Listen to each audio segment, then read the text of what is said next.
the mountain that Jesus Christ is born. Ooh, okay. Let's see. Got the nog. Christmas Eve service is done. Got Griswold family Christmas. Hey. I wasn't expecting company. Here. Let me get that for you. I was just gonna watch Griswold family Christmas by myself. I didn't realize I was supposed to do a video. Oh, shit. Okay, I know. So, this vaguely connects to the Griswold name. So, in reading through a book on Thomas Jefferson, John Meacham's Thomas Jefferson, I was struck by an interesting story involving one Roger Griswold. I'll be honest, he's not as much of a main character. I was struck by Matthew Lyon, who was a Vermont representative. Matthew Lyon had served in the Revolutionary War, and there was one incident when, on his story, he mentioned that he was sent to just basically guard some farms, and he thought it was stupid, and he may have done a slight dereliction of duty on that part, because he was bored with guard duty, and as punishment, he was forced to carry a wooden sword, which was embarrassing for him. But that's only vaguely related to what we're talking about here.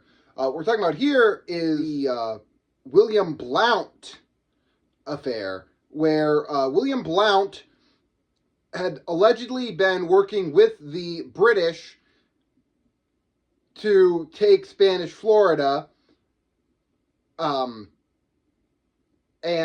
William Blount, being a representative of the United States, should not have been doing these dealings, and so he was getting accused of things. Anyway, he was going to get in trouble, and the the House was debating his punishment, and in the case of that, Roger Griswold, on January 30th, 1798, called Matthew Lyon a scoundrel, as Matthew Lyon was against the removal of William Blount.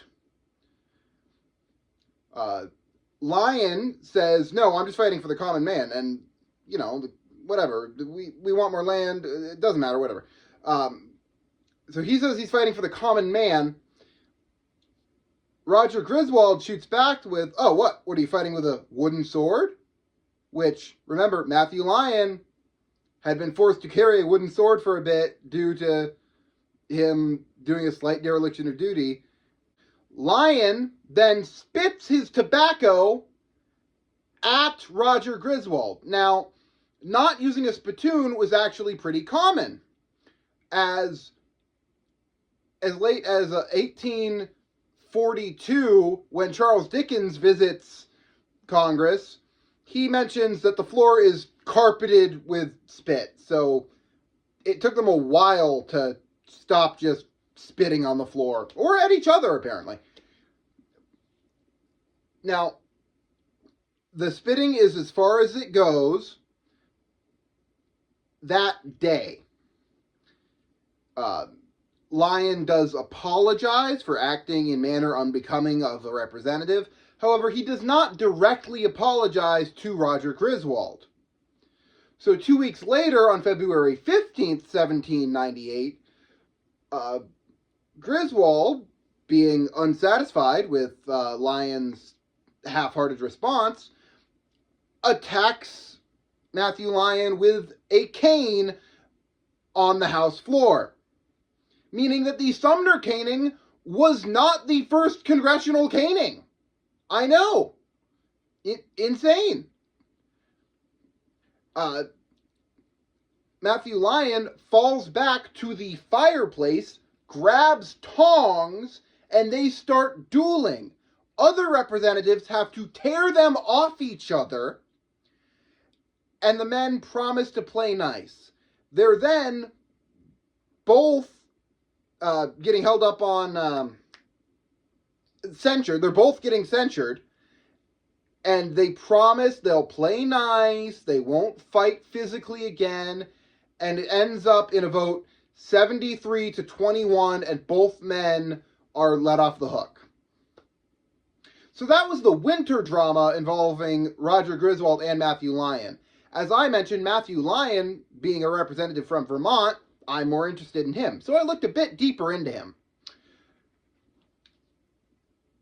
On July 14th, 1778, still the same year, the Sedition Act is signed into law. I'm sorry, I'm going to go on a tangent here.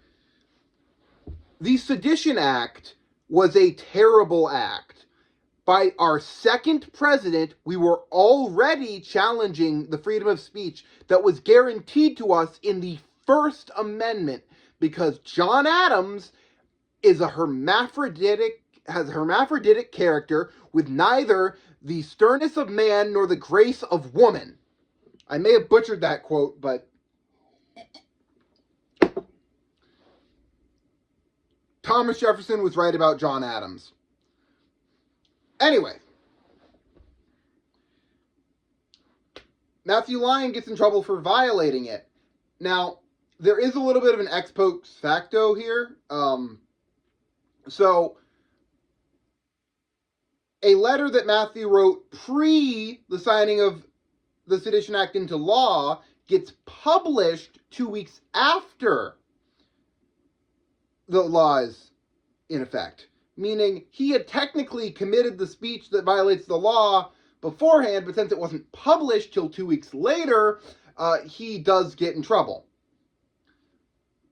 In this letter, it was written to the Vermont Journal and was against the passing of the Alien and Sedition Acts.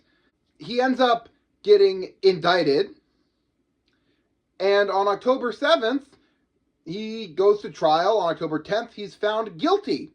He is found guilty and sentenced to 4 months in prison and fined $1,778, which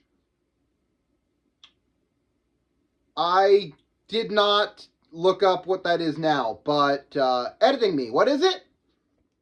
Yes, that would be $25,649.80 in today's currency. That is, of course, the inflationary value, not accounting for the value of the actual gold that would very likely be paid in, as our money used to have real value.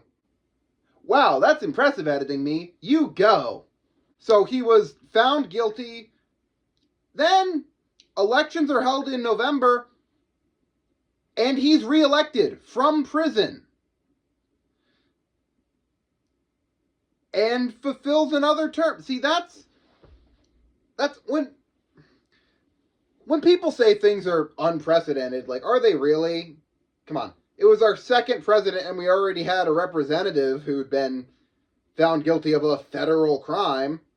Is it that weird to have a president who's been found guilty of a federal crime? I'm not saying it's good or bad. I'm just saying, really, America is a nation of outlaws. We were founded on treason. It's kind of weird that it's taken us this long to get a felon president, if you think about it. I shouldn't be ranting politically after only that much eggnog.